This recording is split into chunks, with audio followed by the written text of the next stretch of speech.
All right, so our lab today, all right, is pretty self-explanatory. You basically just need to follow the lab as it's written. I'm not going to really help you out a whole lot because you shouldn't need a whole lot of help with this. The only safety thing that we want to keep in mind is we want to make sure that we're wearing our lab goggles.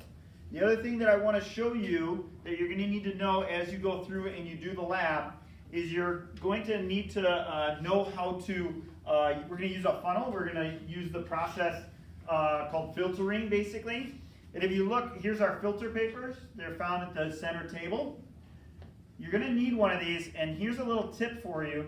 Make sure that you weigh this and write this down, because what we're going to do is we're basically making chalk. If you looked at that lab, it's a chalk lab. So you're really not going to be able to do a lot of the calculations yet. I basically just kind of threw this lab in so that we get moving after taking that 35-minute ACT.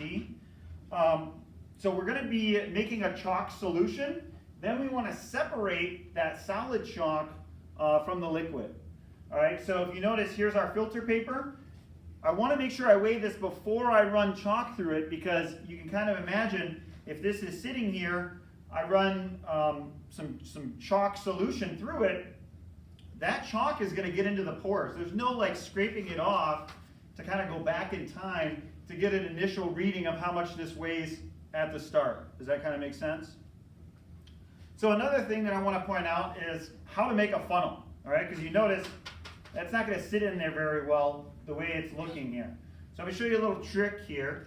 If you take this circle filter paper, you fold it in half. Then you're going to fold it in half again. And now if I open the middle, right where I just folded, okay, that doesn't give me a funnel. But if I open it just on one side, if I open one side of it, it's a little bit thicker on one side, but you notice how that actually forms like a perfect funnel. Okay, and that'll sit really nice into our funnel. It doesn't sit really nice at first, but then once you get some liquid in there, it'll sit in it.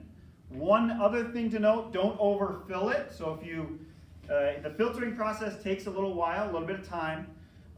In fact, it's going to take so much time that we'll probably cut the lab a little bit short. We'll have somebody kind of babysit the filtering process because it's kind of boring, and then we're going to talk a little bit of stoichiometry there at the end.